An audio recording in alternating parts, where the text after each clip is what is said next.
It is late 1961, and the air in Paris holds a sharp metallic edge, heavy with the scent of political paranoia. You are living at 42 Rue Bonaparte, an address that has been explicitly marked for destruction. You are not a soldier or a head of state. You command no traditional army. You are Jean-Paul Sartre, a philosopher, a playwright, and an intellectual of staggering fame. Yet your written words have become so volatile, so deeply dangerous to the global status quo, that heavily armed assassins are actively hunting you in the streets of your own city. The OAS, a ruthless far-right paramilitary group, has planted high explosives at the entrance to your apartment building. They despise your unapologetic public endorsement of the Algerian liberation movement.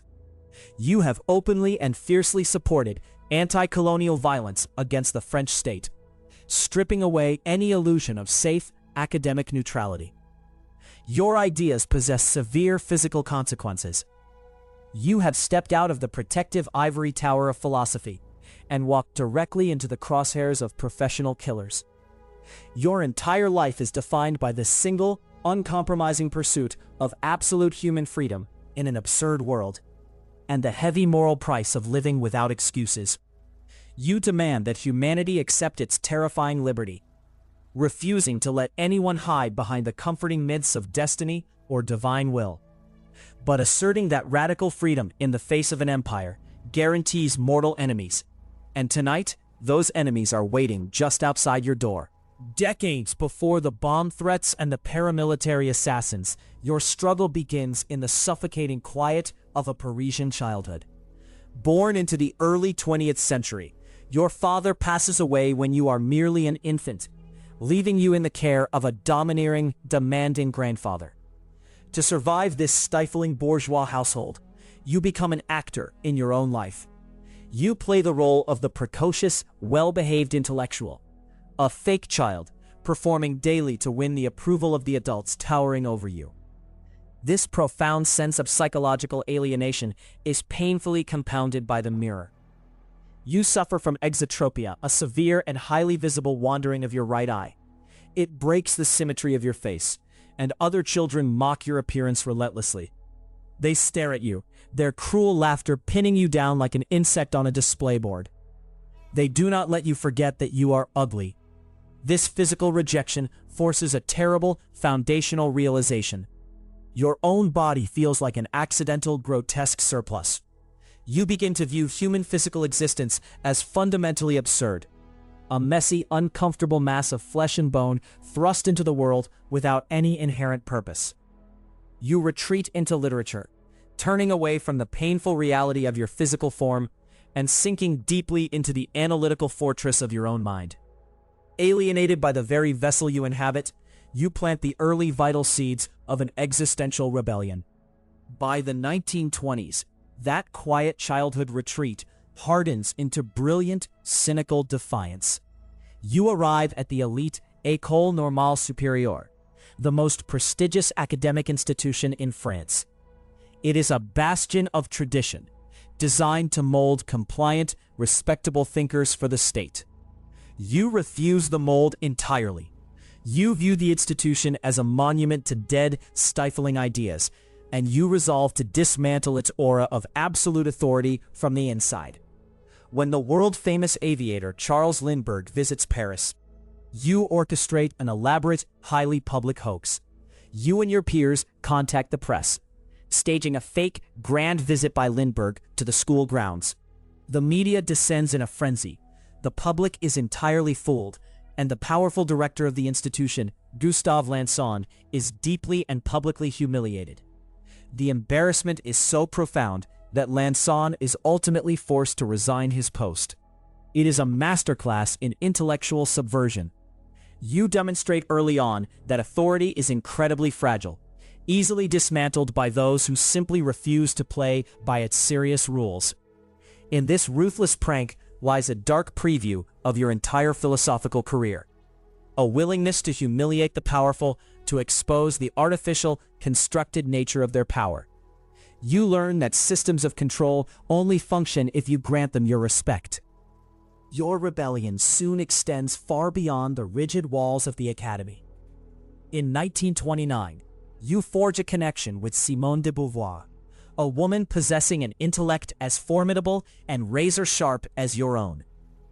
Together, you decide to dismantle the traditional bourgeois institution of monogamy. Sitting in the cafés of Paris, you propose a radical romantic pact, a lifelong open partnership that strictly divides your romantic attachments into essential and contingent loves. Your bond with Beauvoir serves as the essential core, the intellectual anchor of your existence. But both of you are entirely free to pursue secondary contingent affairs with other people. You construct a life governed strictly by your own architectural design, tearing down centuries of societal expectations to build an existence entirely of your own making.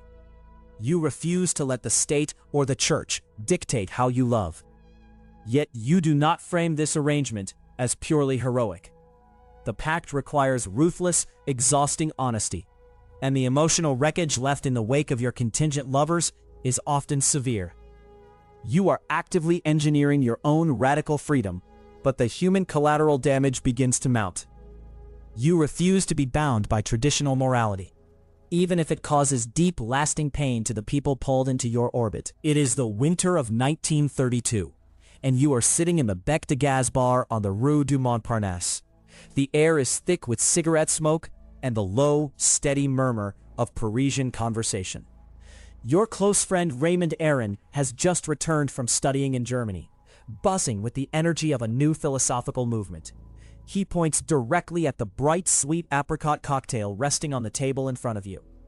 Aron tells you that if you are a phenomenologist, you can talk about this very apricot cocktail, and that is philosophy. You turn physically pale with emotion. Your heart races in your chest. Until this exact moment, grand philosophical tradition has felt deeply disconnected from the grime, the taste, and the texture of daily life. It has been trapped in distant realms of pure theory. This casual conversation in a crowded, noisy bar provides the precise weapon you have been searching for. Phenomenology offers a method to bridge abstract thought with messy, daily reality. You realize you do not need to ponder distant metaphysical gods.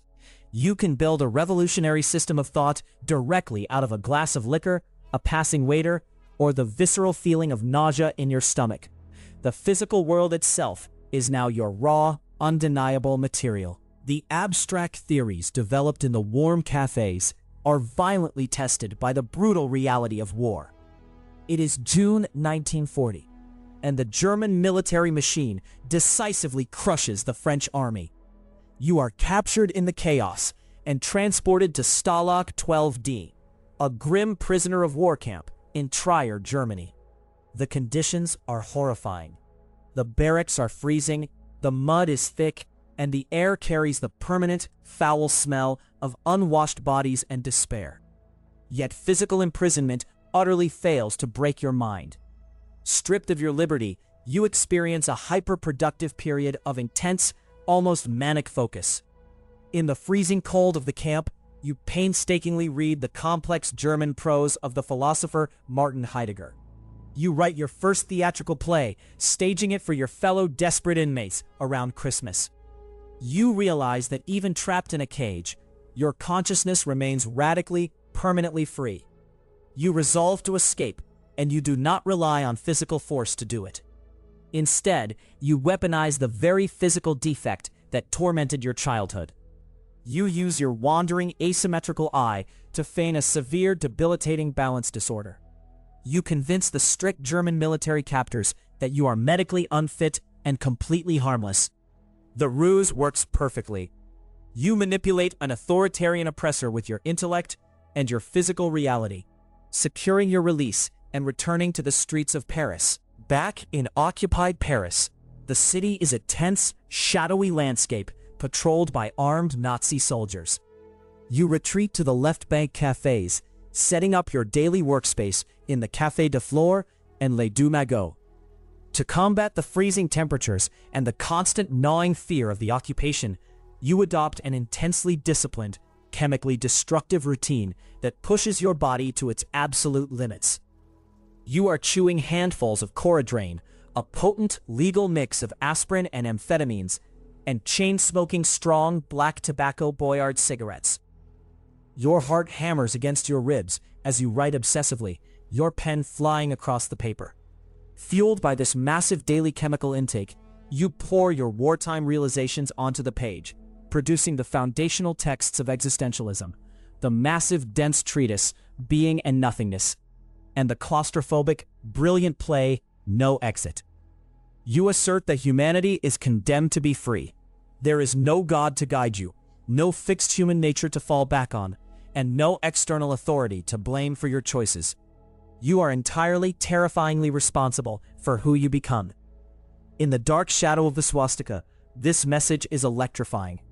You become the undeniable intellectual voice of freedom for a deeply traumatized generation desperately seeking a way forward.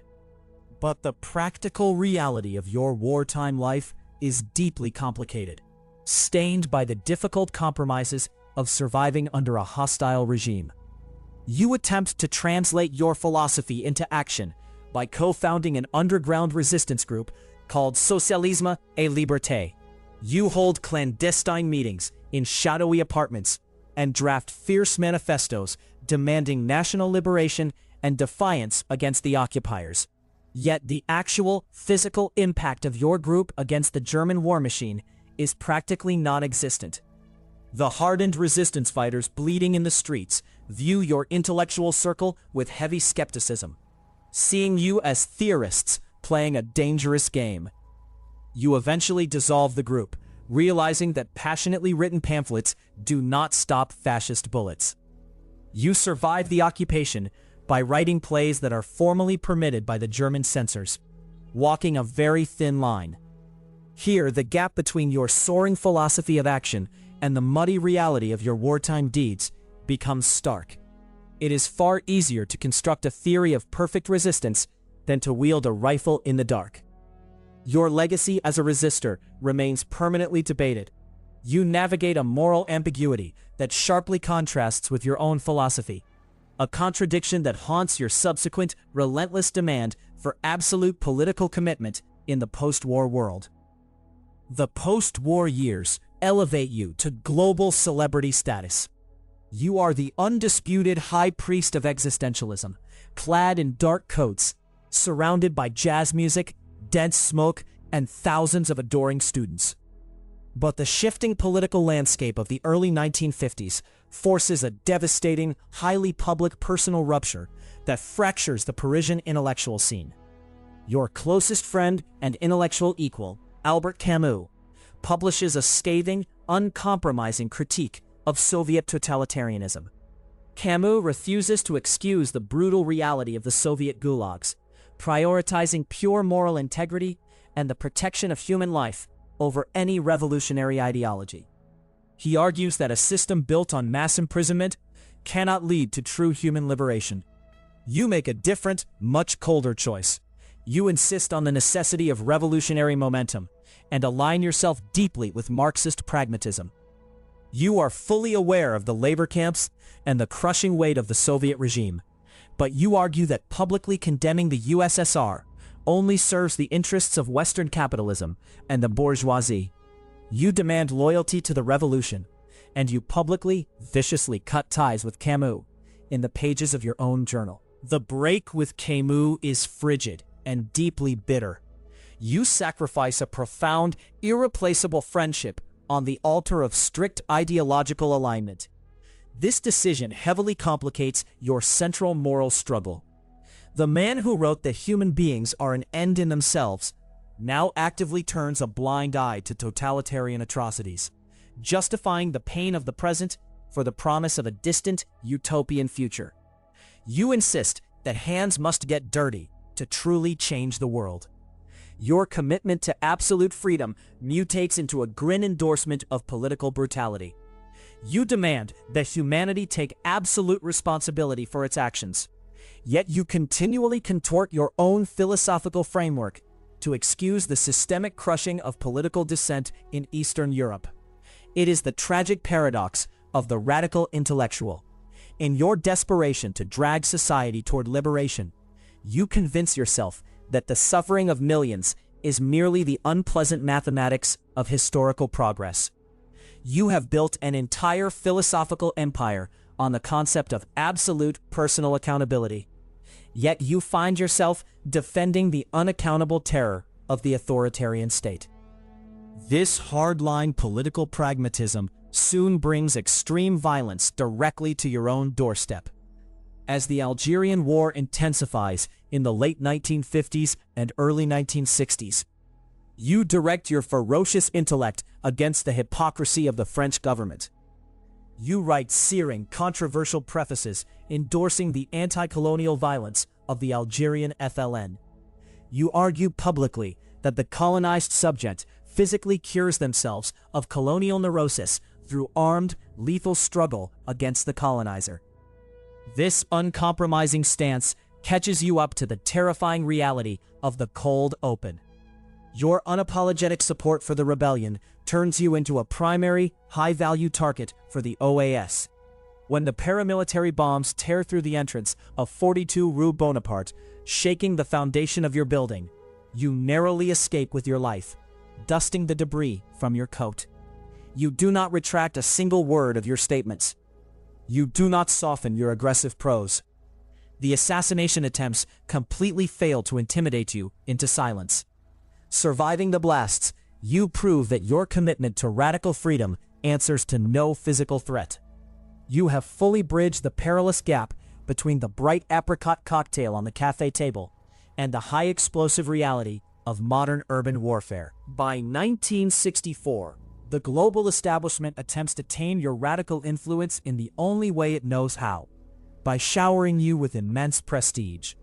The Swedish Academy announces that they are awarding you the Nobel Prize in Literature. You flatly, instantly refuse it. You declare that a writer must never allow themselves to be transformed into a comfortable institution, rejecting the prize money and the global adulation to maintain your fierce independence. 4 years later, in May 1968, the streets of Paris erupt in massive, chaotic student uprisings. The youth hurl heavy cobblestones at the riot police, furious at the stagnant, conservative society they have inherited.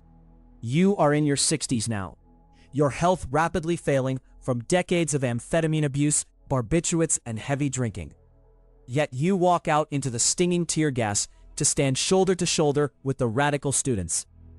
The frightened government seriously contemplates arresting you for inciting national rebellion. President Charles de Gaulle dismisses the idea with a wave of his hand, stating simply, "You don't arrest Voltaire." This is your ultimate, undeniable victory over the authoritarian systems you have fought your entire life. You have cemented yourself as an untouchable titan of thought, a force of nature that the state itself is entirely afraid to cage. But no grand philosophy can halt the inevitable, quiet decay of the human flesh. In your final years, the body that you always viewed as a grotesque surplus finally fails you completely. You lose your sight almost entirely. You can no longer read the texts that defined your life, and you can no longer write. You are forced to rely entirely on others to navigate the familiar, fading streets of Paris. In this dark, dependent state, you sit for a series of highly disputed interviews with a young associate named Benny Levy.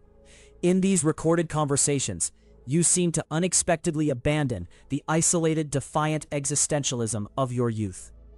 You speak softly of Jewish messianism, of deep ethical brotherhood, and of a shared collective human destiny that transcends individual rebellion. Your lifelong companions, including Simone de Beauvoir, are utterly horrified by these transcripts.